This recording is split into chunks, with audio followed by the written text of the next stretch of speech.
I mean, we started with the puzzle. We're all agreed there is a puzzle. We seem to make constant progress on all sorts of things, and yet we don't seem to arrive. Lots of people have thought we're just about to arrive throughout human history. Lord Kelvin, being the obvious scientific example, said there's nothing more for us to do in science now than more and more precise measurement. That was before Einstein appeared, before quantum mechanics, before we split the atom, before quarks and leptons, before dark energy, dark matter, and so forth. Hawking was saying, where it's just around the corner, we're going to have a theory of everything, and so forth. We all know at some level it's not going to happen, is it? We just know that. It's not like we're going to come across the answer, close down our universities, we all know it, publish the results, and it's all over, guys. No, it's not going to happen. And the question is, why is it not going to happen? And my response to that, it's not going to happen because our theories and our language do not describe reality. That's not what is going on. They are ways of holding the openness of the world, and they are tools to enable us to intervene in the world. And they can be immensely powerful. But I think we have to give up the theological notion, and I think it is a theological notion, that we are uncovering the ultimate character and reality of the world. And if you think about it, you just start with perception. Our perception is not a mirror of what's out there. When we see something in our eye, through our eyes, our eyes responds to the world.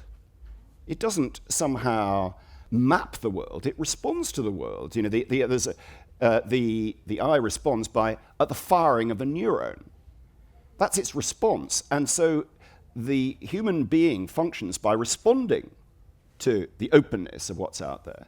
It does so by creating things, the firing of the neuron. And it intervenes on the basis of that thing that is created in response to the world. And we can do very well as a result of that. The firing of the neuron doesn't describe something out there. It's a response. And thought and language are exactly the same. They are responses, higher level closures, as I would describe it. So the firing of the neurons are very low level closure, but we have higher level closures.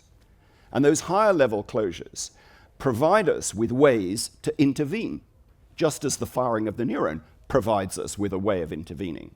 But let us not imagine that they somehow describe some stuff which is utterly different, which is, out there, as it were, which I want to refer to as openness. So we're not tempted to think that it's something in particular. Things are a function of what we do with our closures. We make things to enable us to intervene. Just one final thing. Why are we so attached to this theological notion of reality? And I think there are a couple of ways. One reason is because we somehow think that if we give it up, anything goes. We can make up any old stuff. And I don't think that's right. We can't make up any old stuff. We have to refine our closures. We have to make them better. We have to make our tools work better. And we can be very, very precise about how we make the tools. And I think the other thing is we feel that we would be lost.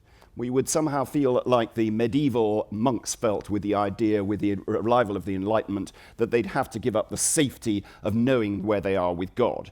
And I think we just think, no, that's not right. Instead, if we give up on the idea of an ultimate reality, we have the potential to create our ways of holding the world which are limitless and which give us unlimited potential to intervene and achieve things that we're not achieving at the moment. But let us not imagine that any of them, however sophisticated they are actually somehow going to reach through human concepts and human experience and touch the world out there in some precise and final way.